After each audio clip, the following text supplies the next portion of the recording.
This video is for educational purposes only. It does not constitute investment advice. Stock market investments carry risks. Viewers must conduct their own research. बिस्मिल्लाहिर्रहमानिर्रहीम। Standard capital securities जनवरी 19 के हम video log में बात करेंगे।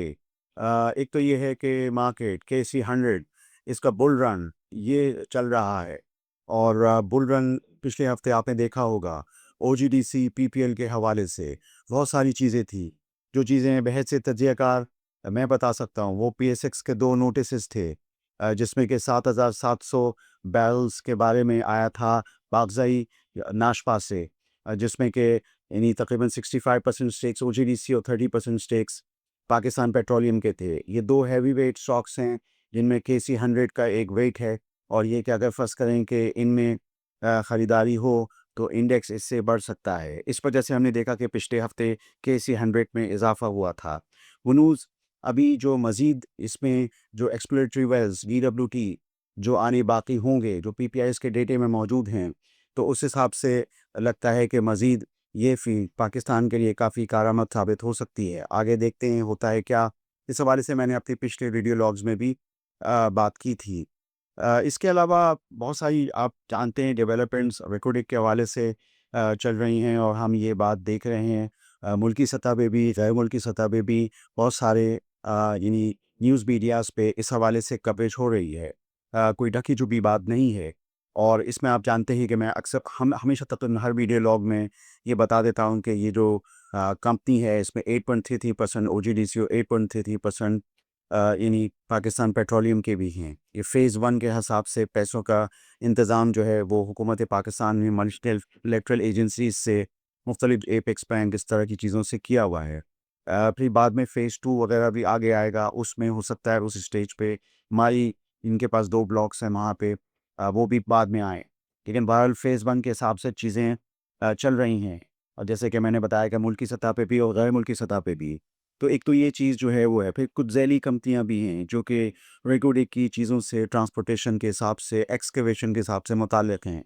इस हिसाब से मैं तकरीबन हर रोज़ ही आपको आगाह करते रहता हूँ, बताता हूँ ताकि आपके पोर्टफोलियोज़ में इनका वेट जो है वो ज़्यादा रहे। इन ENP कंपनीज़ का वेट जो है वो ज़्यादा बेहतर रहे, क्योंकि इनकी जो EPS हैं यानी ₹40 और ₹35 बिलतरतीब OGDC PPL के ये अपनी जगह इंटैक्ट हैं। चूँकि इनके जो लिक्विडिटी के भी मामलात बेहतर हुए हैं, चूँकि अब नए सर्कुलर डेट नहीं बन रहा, तो ये है कि डिविडेंड के भी मामलात बेहतर हो सकते हैं। गवर्नमेंट ऑफ पाकिस्तान भी चाहे तो अच्छा डिविडेंड ले सकती है। ये सब चीज़ें जो हैं मीडिया पे आती रहती हैं। इनकी रिपोर्ट्स जो डायरेक्टर्स रिपोर्ट हैं, इनमें भी कलेक्शन के हिसाब से लिखा हुआ है। तो मैंने सोचा आपको बताऊँ। इसके हिसाब से ये जो आप ये देख रहे हैं कि मॉनेटरी साइकिल ईज़िंग का वक़्त है। 10.5% का जो इस वक्त डिस्काउंट रेट है या पॉलिसी रेट से कह सकते हैं, तो हो सकता है कि ये जैसे कि बाज़गश्त थी कि ये पॉलिसी रेट मज़ीद कम हो सकते हैं। हुकूमती सतह पे ये चीज़ थी। तो अगर सिंगल डिजिट में ये आते हैं तो ये चीज़ भी हमारे कारोबार वगैरह के लिए, हमारे बिज़नेस के लिए जो इस वक्त थोड़ी-सी मुश्किलात का इंडस्ट्रियल सेक्टर शिकार है, उसमें थोड़ी-सी मावन साबित हो सकती है। तो ये जो इंटरेस्ट रेट के हिसाब से भी देखा जाए, तो आप जानते हैं कि जो कमर्शियल बैंकिंग सेक्टर है, ये अपनी जो डिपॉज़िट रेट है उसको फ़ौरन ही नीचे कर लेता है। तो इस तरीके से इनका नेट इंटरेस्ट मार्जिन्स तकरीबन बरकरार रहते हैं, बहाल रहते हैं और ये यानी लेंडिंग रेट भी उसी हिसाब से एडजस्ट करते हैं।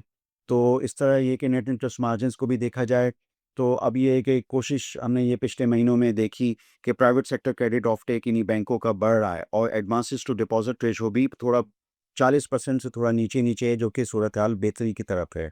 एडवांसेस टू डिपॉज़िट रेशो बढ़ने का मतलब ये हुआ कि बैंकिंग सेक्टर की अर्निंग कैपेसिटी थोड़ी बढ़ सकती है। ज़ाहिर बात है, हम ये देख रहे हैं कि थोड़ी-सी कमोडिटीज़ की सेल्स में यानी गाड़ियाँ हो गई या मुख्तलिफ़ चीज़ें हो गई, तो इसकी सेल्स में थोड़ा-सा इन्हीं डेटे में इज़ाफ़ा आ रहा है।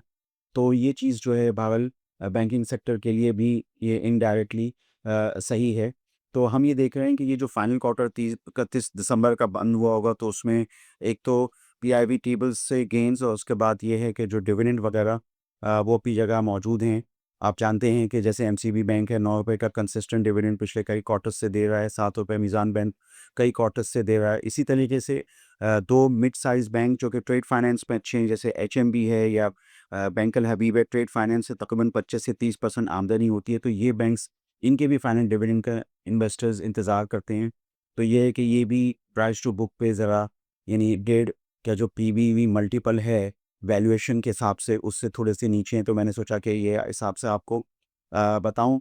तो इस तरह की बहुत सारी चीज़ें जो हैं वो यहाँ मौजूद हैं। एक बीएमएल का भी यहाँ पे मामला आया हुआ है, लेटर मुसलसल आए हुए चीज़ें आई हुई हैं। बैंक मकारमा आप देख सकते हैं कि ये थोड़ा सा स्ट्रक्चर चेंज होगा और बैलेंस शीट का स्ट्रक्चर, लेकिन इसमें ये कि शेयर होल्डर की जो मार्केट कैपिटलाइजेशन है, जैसे कि उस लेटर भी लिखा हुआ है पीएसएक्स को, उसमें कुछ वो नहीं होगी।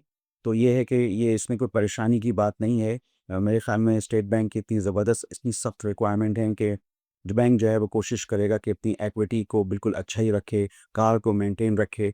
तो इस हिसाब से देखा जाए तो ये जब यानी नया जो स्ट्रक्चरल चेंज आएगा तो उसमें पॉजिटिव भी चीज़ें होंगी, जैसे कि उस लेटर में पीएसएक्स पे लिखा हुआ है, तो मैंने सोचा बीएमएल पे भी तज़किरा कर दूँ।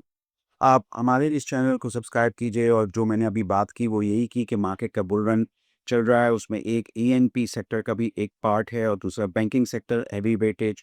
और बैंकिंग सेक्टर के हवाले से मैंने आपको बताया कि मॉनेटरी ईजिंग के बावजूद भी बैंकिंग सेक्टर के जो निम्स हैं, नेट इंटरेस्ट मार्जिन, वो वैसे ही रहेंगे जैसे कई लोग एडजस्ट करते हैं बैंक्स। और ये है कि इसी तरीके से मैंने बैंक मकारमा के नोटिस जो पीएसएक्स पाया उस हवाले से भी मैंने आपसे बात की। आप हमारे चैनल को सब्सक्राइब कीजिए, हमारे मारूज़ात का गौर कीजिए। आपका शुक्रिया। For more details, call us today at 111-111-721. Open an account with Standard Capital Securities. Start investing in your financial future. Talk to our experts and get access to exclusive market research and much more.